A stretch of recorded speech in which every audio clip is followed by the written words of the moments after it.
Ayan o, isang magandang umaga, magandang araw sa inyo mga kapatid. Ayan, nandito naman tayo. So mayroon tayong i-upload sa YouTube channel natin. Tungkol po ito sa isang reaction po ng ating kasamahang vlogger, no? Diyan sa Luzon ba ito, si Sir Badong Aratilis Vlogs, no? Badong Aratilis Vlogs. Ayan, kung nanonood siya ngayon, Sir Badong, credit po sa iyo, courtesy po. Ano ko po sa YouTube channel natin. Itong si Sir Badong Aratilis Vlogs, na-meet ko na ito nung nagpunta yan ng Davao City nung inauguration ni BP Sara. Ayan, nasa picture natin. Ayan, may kuha pa tayong picture. Nagpa-snack din yan, napakabait. No? So, thank you so much sir. No? Maraming salamat, Sir Badong Aratilis. So, ayan mga kapatid, panoorin natin itong reaction sa vlogs niya. No?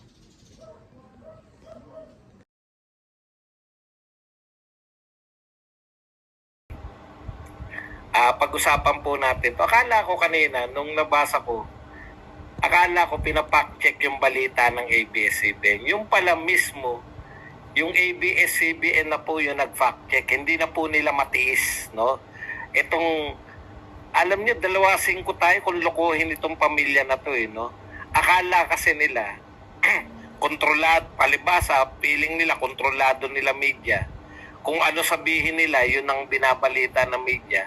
At wala na pong magfa-fact check, wala na pong magtatama. Actually, tinama natin to di ba?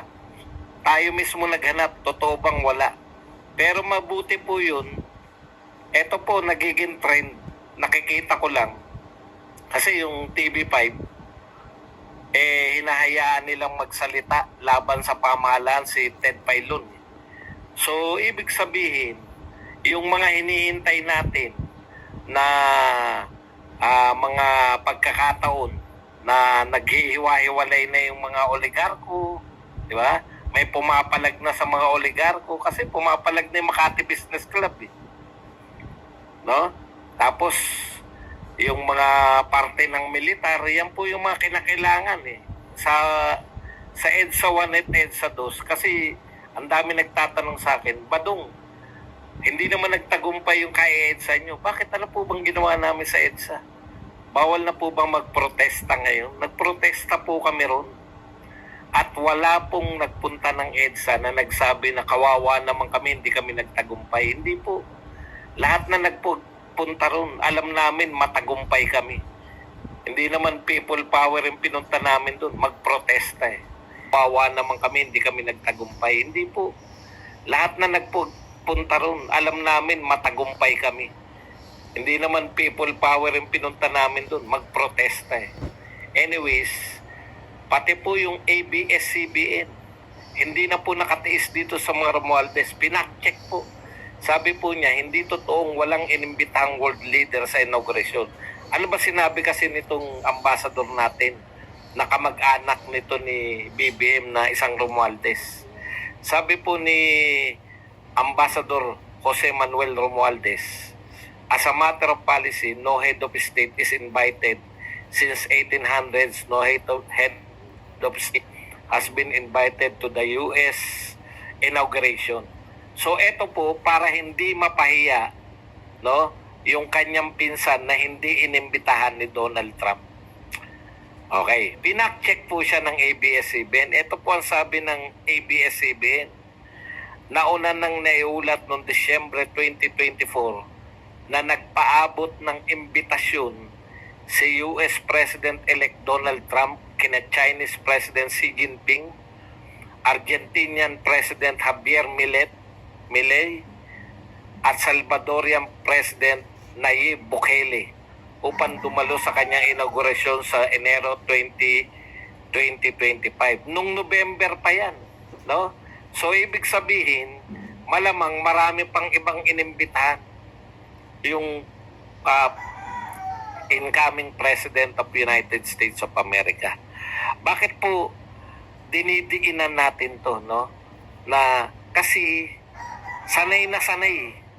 Huwag lang mapahiya kahit maliliit na bagay. Ang point ko lang, kung sa maliliit na bagay, actually hindi siya maliit. Nakakahiya siya kasi nagpapakatuta tayo sa US tapos hindi naman tayo iniimbitahan. hindi naman pala inimbitahan si BBM. Nakakahiya po talaga kung tayo ang tatanungin. Ngayon, may bali-balita tayo, no? May nakapagsabi rin sa atin na very reliable source na hindi lang natin pwedeng i-reveal kung sino. Na-imbitado raw si BP Sara at si Tatay Digong sa inauguration, no? Ni Donald Trump. Pero ano na yan, no? Hindi na natin pinagtutunan. Ang pinagtutunan po natin ng gusto yung point na ginawa mo na lahat, nagpakatuta ang ating presidente lahat. Wala pa rin tayong nahita. Wala, hindi na imbitahan. Ang masakit, yung nakikipagkagalit ka sa China para ipagtanggol mo yung pro-US stance. Pero yung si Xi Jinping pa na presidente ng China ang inimbitahan ni Donald Trump. Di ba? Yan po ang pinakamasaklap. Ay baka sabihin, hintayin nyo na lang mga DDS. Hintayin nyo lang mga Duterte supporter. At tinitiyak namin na iimbitahan yan. Kasi po, si Tatay Digong inimbitahan po sa White House eh. Parang hindi pala sa inauguration inimbitahan, kundi nung presidente na si Donald Trump, inimbitahan niya si Tatay Digong. Ngayon ang tanong, iimbitahan ba si BBM? Titignan po natin, no? Titignan po natin. Speaking of foreign relations, alam po ninyo, sabi ko nga kanina, kung kailan tayo nagmamatapang laban sa China at saka tayo nakukunan ng teritoryo. Ngayon po, baka hindi na ibabalita dahil alam nyo naman, hindi masyadong popular tong balita na to. Yung China po, nagpapatrolya na ngayon sa Scarborough o sa Panatag Shoal. Yan po, nung binalita yan hindi si Ed Lingaw, si Bobby Tiglao. Magkatulog kasi. Nung binalita po yan ni Bobby Tiglao na nakuha na ng China yung Panatag Shoal o yung Scarborough Shoal. Pero syempre may tawag dyan yung China.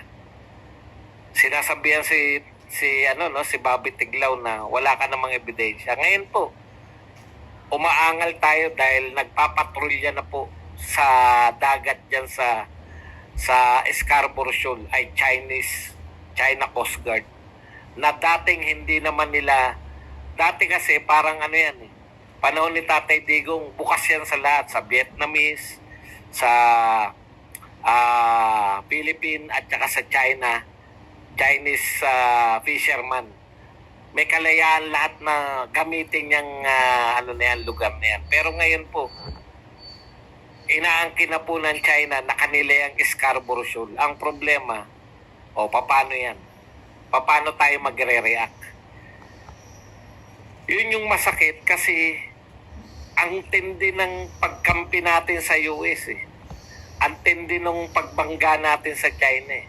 Pero nung sinabi po ng China na kanila yan, maski po yung kakampi nating US, hindi po napigilan yung China na magpatrolya sa sinasabi nating atin na Panatag Shoal at Scarborough Shoal o Scarborough Shoal pala. Ngayon po, napatunayan na talagang totoo yung sinabi niya na we lost Scarborough Shoal under BBM. So, ang point po, hindi po sa patapangan yan eh. Ang laro po sa foreign relations, hindi po patapangan ng salita. No? Talagang diplomasya. Panahon po ni Duterte, wala po nakuha sa atin. Pero panahon po ng matatapang yung mga presidente natin sa dakdakan, panahon ni Pinoy, ang tapang natin sa China, at panahon po ni BBM, doon po tayo nakukunan ng teritoryo. Pero nung panahon po, madiplomasya tayo sa China, panahon ni Gloria Macapagal Arroyo, at panahon po ni PRRD, wala po nakuhang teritoryo sa atin. No, para lang po sa kaalaman ng lahat. Okay, punta po tayo dito. Mainit pa rin itong pong pinag-uusapan, no? Itong pagtatanggal. Gusto lang po natin mag-react dito po sa sinasabi. Hindi po natin masyado na pagtuunan ng pansin to. Yung sinabi po nito ni Bersamin. Ito po. At pinangkakantyaw po ng mga BBM supporter. Ito po ang sinabi, no? At the moment, the BP is not considered relevant to the responsibilities of the membership in the NSC. Ito po, hindi lang po to, alam nyo kayong mga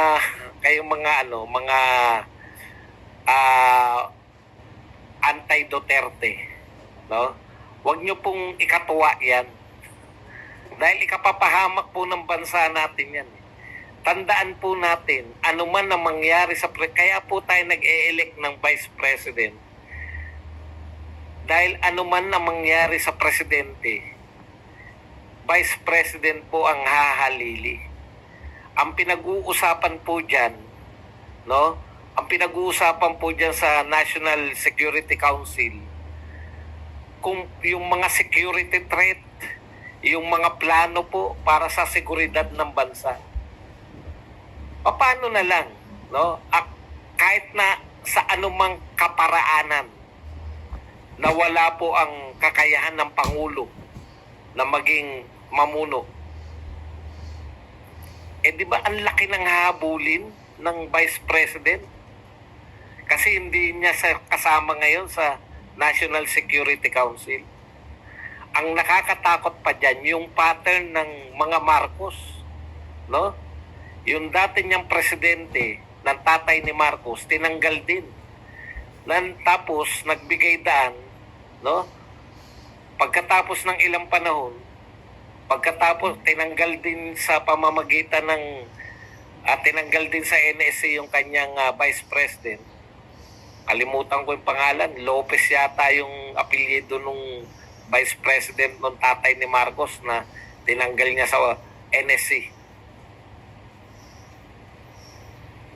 Tapos nagdeklara po ng martial law.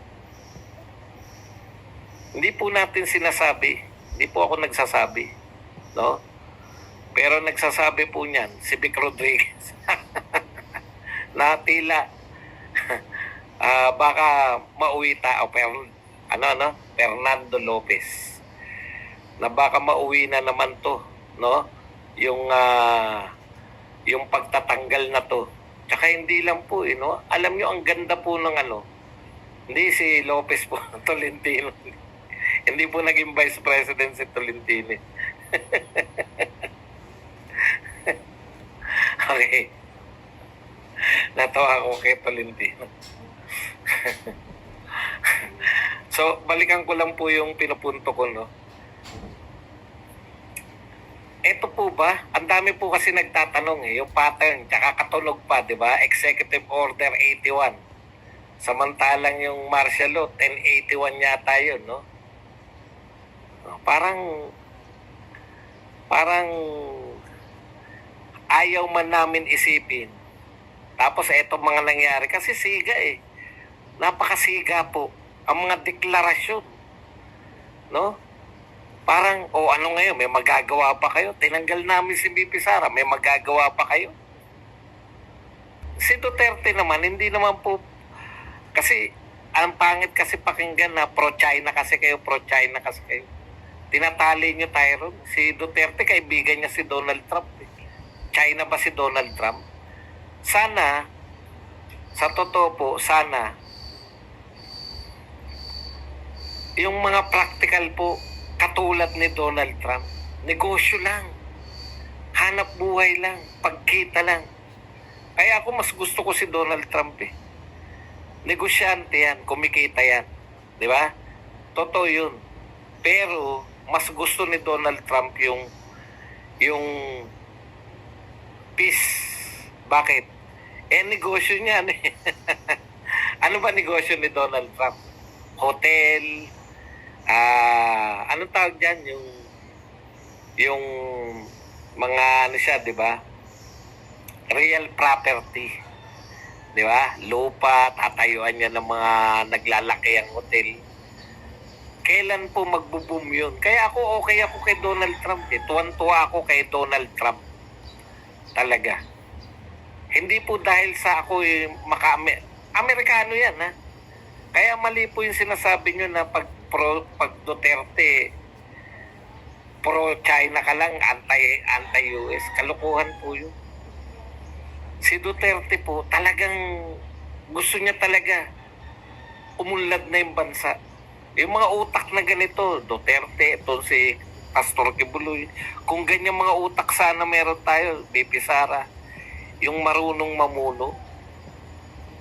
Kaya nakakabilib talaga si Pangulong Duterte. Kita niyo naman, real estate kasi si Donald Trump eh. At ang real state, nagbo-boom yan sa mapayapang mundo. Yung mga ibang presidente kasi ng US, kumikita sila sa digmaan. Doon sila nakakontrata eh. Kita mo, ang katambal ni Donald Trump, si Elon Musk, na Tesla, di ba? Hindi po tayo tumatakbo. Anyways, nagugustuhan ko yung mga very practical. Yun na rin kasi sinasabi natin eh. Nagkaka-align-align, na-align. Di ba 500 billion? Alam niyo po, nag-rough estimate sila si Pastor Kibuloy, magkano yung train system na magkukonekta. More or less, ang binanggit ni Pastor parang $10 billion. Sabi ko yun yung yun yung presyo ng ayuda natin.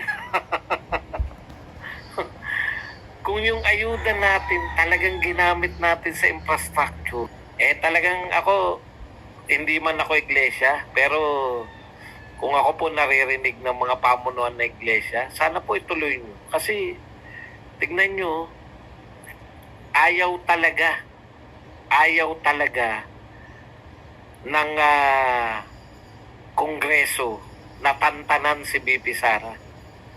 Talagang isasampa nila yung impeachment. Kaya lang sabi ko nga kakaiba, no? Nag-iipon sila ng marami. Dati kasi pag kung sino yung nauna, isasalang na. Pag walang form and substance, reject. Tapos, next year na uli. Ito ayaw isubmit eh. Talagang tinitignan. Alam niyo kung dalawa yung tansya ko dyan eh, kaya hindi nila pa pinag-uusapan yan. Una, walang numero, di ba? 103 kung meron yan. Pasok na yan. Ikalawa, mukhang matatalo talaga sila. Wala talagang matibay eh. Kung Duterte ka, mas gusto ng mga Duterte supporter na ituloy yung impeachment kasi pwede mong ipagtanggol ang sarili mo. Di ba?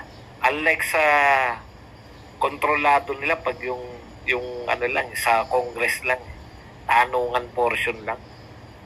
Mas gusto natin yun, yung may kakayahan ka na magtanggol. Anyways,